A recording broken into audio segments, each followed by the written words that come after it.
ఇప్పుడు సితారా ఎంటర్టైన్మెంట్స్ ఉన్న ఉత్సాహంతో ప్రేక్షకుల్ని ఆకట్టుకుంటోంది. ముఖ్యంగా సూర్య హీరోగా నటిస్తున్న కొత్త ప్రాజెక్ట్తో టాలీవుడ్లో విభిన్నమైన కథలతో వెరసి విజయం సాధించిన ఈ బ్యానర్ ప్రస్తుతం క్రేజీ ప్రాజెక్టులతో దూసుకుపోతోంది. సూర్య హీరోగా నటించే తాజా చిత్రం వెంకీ అట్లూరి దర్శకత్వం వహించబోతున్నారు. సూర్య ప్రాజెక్టుకు గ్రీన్ సిగ్నల్ ఇచ్చారు అన్న వార్తలు సినిమాకి మరింత హైప్ను తెచ్చాయి. ఇందులో సూర్యకు జోడీగా ఇద్దరు క్రేజీ హీరోయిన్లను తీసుకోవడం విశేషం. భాగ్యశ్రీ బోర్షేని మిస్టర్ బచ్చన్ ఫేమ్ ఒక హీరోయిన్గా పరిగణనలో ఉన్నారని తెలిసింది.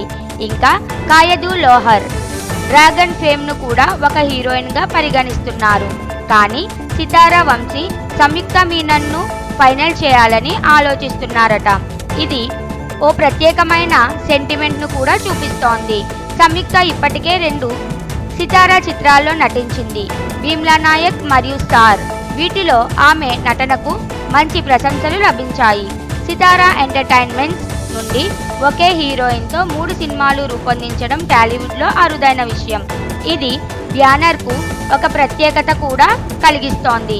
సంయుక్త మీనన్తో సితారా ఇప్పుడు హ్యాట్రిక్ చేస్తే ఇది వారి ప్రయాణానికి మరొక విజయం, గౌరవం అందుతోంది.